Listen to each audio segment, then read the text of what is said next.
2026 சட்டமன்ற தேர்தல் தமிழகத்திலே ஜெயிக்கப் போவது யார்? சாணக்கியா நிறுவனம் வெளியிட்டு அதிரடி கருத்து கணிப்பு. நண்பர்களே, அதிமுக தொண்டர்களாக இருந்தீங்க அப்படின்னா மறக்காம நம்ம சேனலை சப்ஸ்கிரைப் பண்ணிட்டு இந்த வீடியோக்கு ஒரு லைக் பண்ணிருங்க.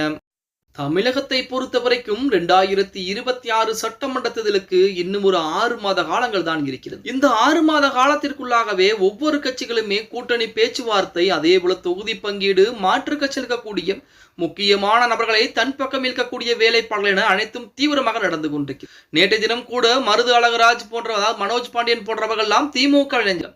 இப்படிப்பட்ட ஒரு சூழலில் 2026 சட்டமன்ற தேர்தலில் மக்களுடைய மனநிலைமை என்பது எப்படி இருக்கிறது, அதாவது யாருக்கு சாதகமாக இருக்கிறது அப்படிங்கிற தகவலை பார்த்தீங்க அப்படின்னா, பிரபல தனியார் யூடியூப் சேனலான சாணக்கியா அப்படிங்கிற நிறுவனம் ஒரு அதிரடியான கருத்து கணிப்பு நடத்தி வெளியிட்டிருக்காங்க. ஒரு பக்கம் முதல்வர் ஸ்டாலின் தனது கூட்டணியை பலமாக வைத்துக் கொண்டு திமுக ஆட்சியை மீண்டும் நிலைநாட்டிவிடலாம் என்ற எண்ணத்திலே செயல்பட்டு வருகிறார். மறுபக்கம் எடப்பாடி பழனிசாமி பாஜகவுடன் கூட்டணி என்பது வைத்துக் கொண்டு அதிமுக ஆட்சியை நிலைநாட்ட பல திட்டங்களை தீட்டினர். இவர்களுக்கு நடுவே விஜயும் களத்தில் இறங்கியுள்ளதால் 2026 தேர்தல் களம் பரபரப்பாகவே பார்க்கப்பட்டுள்ளது.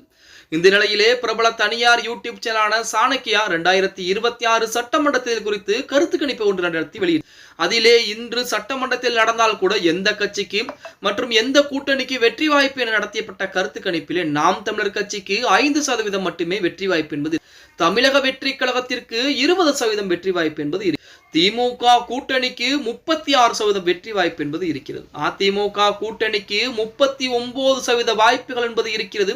39% வெற்றி பெறக்கூடிய தரவுகள் என்பது மக்கள் மத்தியிலே இருந்து கொண்டிருக்கிறது என சாணக்கியா அப்படிங்கிற யூடியூப் நிறுவனம் பார்த்தீங்கன்னா அதிரடியான கருத்து கணிப்புகளை வெளியிட்டு, இதிலே அதிமுகவிற்குத்தான் அதிகப்படியான வாய்ப்புகள் என்பது இருக்கிறது. பலமான ஒரு கூட்டணியை கைவசம் வைத்திருந்தாலும் திமுக 36% வாக்குகள் மட்டும்தான் வாங்கக்கூடிய சூழல் என்பது இருக்கிறதா. அதாவது கூட்டணி என்பது குறைவாக இருந்தாலுமே 39% வாக்குகள் அதிமுகவிற்கு கண்டிப்பாக தமிழகத்திலிருந்து விழப்போகிறது. அடுத்து 2026 சட்டமன்றத்தில் இன்றைக்கே நடத்தப்பட்டாலும் அடுத்த முதலமைச்சராக ஆட்சியை பிடிக்கப் போவது அதிமுகவாக மட்டும்தான் இருக்கும் என சாணக்கியா அப்படிங்கிற யூடியூப் நிறுவனம் பார்த்தீங்க அப்படின்னா அதிரடியான கருத்து கணிப்பை சொல்லியிருக்கு. நான் சொல்றது பொய்ன்னு நினைச்சீங்க அப்படின்னா நீங்களே குரோம்ல போய் சர்ச் பண்ணி பாருங்க. சாணக்கியா 2026 கருத்து கணிப்பு தமிழ்நாடுன்னு அடிச்சு பாருங்க. அதிலேயே நேற்று தினம் வெளியிடப்பட்ட அந்த கருத்து கணிப்பு முடிவுகள் என்பது வெளிவரும். தமிழக மக்கள் அனைவரும் பார்த்து கொண்டுதான் இருக்கிறார்கள். திமுகவிலே, அதாவது தமிழகத்திலே காவல்துறை கட்டுப்பாடு என்பது யார் கையிலே இருக்கிறது? ஸ்டாலின் அவர்களுடைய கையிலே இருக்கிறது.